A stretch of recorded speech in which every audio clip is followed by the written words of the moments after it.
Two men, dead on a hill in Brazil. No injuries, no signs of a struggle. Just two bodies, lying side by side, dressed in suits, covered in lead masks. A cryptic note, a bottle of water, and a single line of instructions. Take capsules. Await signal. Mask. What were they waiting for? A UFO? A message from the beyond? Or something darker? No one knows how they died, or why their eyes had to be covered. But ever since, strange things have been happening on that hill. Radios go silent. Animals won't go near it. And some locals say they still see two glowing figures standing at the top, waiting for you. It started with a boy chasing kites, August 20th, 1966, Niterói, Brazil. The sky was clear, the air hot and still, and a young boy was sprinting up the slopes of Vintem Hill, weaving through the tall grass. His kite dipped and tugged as the wind shifted, pulling him towards something strange, something he didn't see until it was too late. He stumbled, landed hard, and then he screamed. There, lying in the weeds, were two men, perfectly still, perfectly dead, dressed in identical suits and raincoats, their hands folded neatly across their chests, and covering their faces were lead masks. Not masks like you'd wear at a party, not gas masks, not even welder's masks. These were smooth sheets of molded metal, like a homemade pair of X-ray goggles. Why were they wearing them? Why were they dead on a hill? And what exactly were they protecting their eyes from?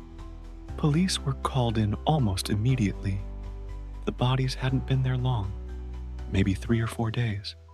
No signs of trauma, no blood, no bruises, no defensive wounds. Just two perfectly preserved corpses on a hilltop, surrounded by some of the strangest evidence investigators had ever seen. There was a plastic water bottle, 2 towels, a notebook filled with scribbles and strange calculations, and one note that stopped everyone cold. Be at the specified location at 16:30. Take capsules at 18:30. After effect, protect metals. Await signal. Mask. That's all it said. No names, no context, just a quiet promise of something to come.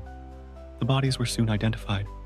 Miguel Jose Viana and Manuel Pereira da Cruz, 2 electronics technicians from the town of Campos, friends since childhood, business partners, both in their 30s, smart, hardworking, no criminal record, no mental health issues, just 2 average guys, except they weren't average, not exactly, because according to their families and co-workers, Miguel and Manuel had recently become obsessed with scientific spiritualism, an underground movement blending mysticism with technology.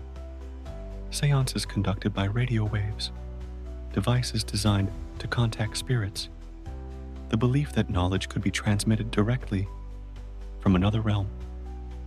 And it wasn't just a hobby. They'd been building things, secret devices, metal helmets, and something they called the machine.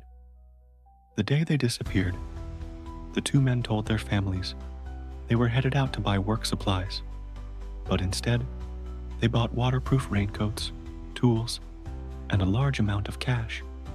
They boarded a bus for Niterói, several hours away, and checked into a small hotel. Receipts and witness accounts paint a strange picture. They bought bottled water, asked for plastic bags. Miguel, in particular, looked nervous, glancing at his watch every few seconds. Something was scheduled, something precise, and they had a deadline to meet. Later that evening, they were seen climbing the hill, alive. That was the last anyone saw of them. So what happened on that hill? Some believe they were part of a cult, that the note in their pocket was a ritual instruction, the capsules, an attempt at an altered state. Maybe they expected to ascend or to communicate with something divine. Others think it was a scam gone wrong. A third man might have given them a placebo, taken their money, and disappeared. Some even whisper about UFOs, lights in the sky, missing time, untraceable radiation on their clothes. But the truth is even more unnerving. You see, their bodies weren't examined right away. Bureaucracy, backlog. By the time the autopsy was performed, decomposition had erased all meaningful clues. No one knows what the capsules were. Were they sedatives, hallucinogens, poison? The tissue was too far gone to test, so whatever answers they might have carried went with them. But it wasn't just the condition of their bodies that disturbed investigators. It was the precision, the planning, the note, the specific timing, the way they lay, as if arranged, as if they were preparing for something.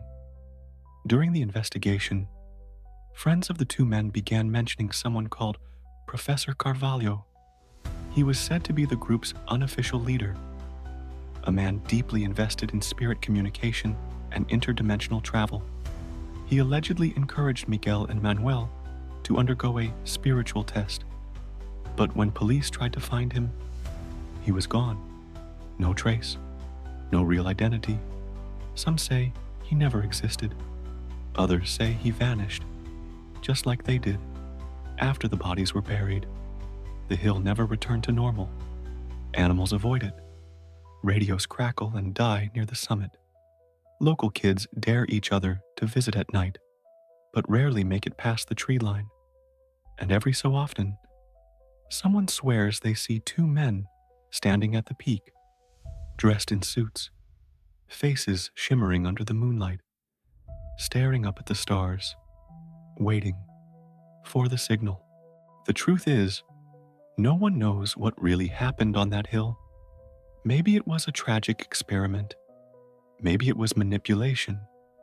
Or maybe it worked.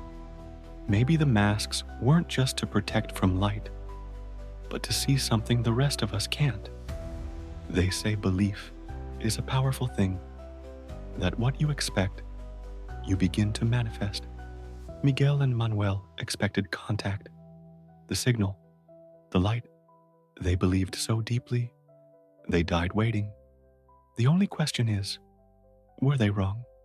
Or were they the first to answer a call that no one else could hear?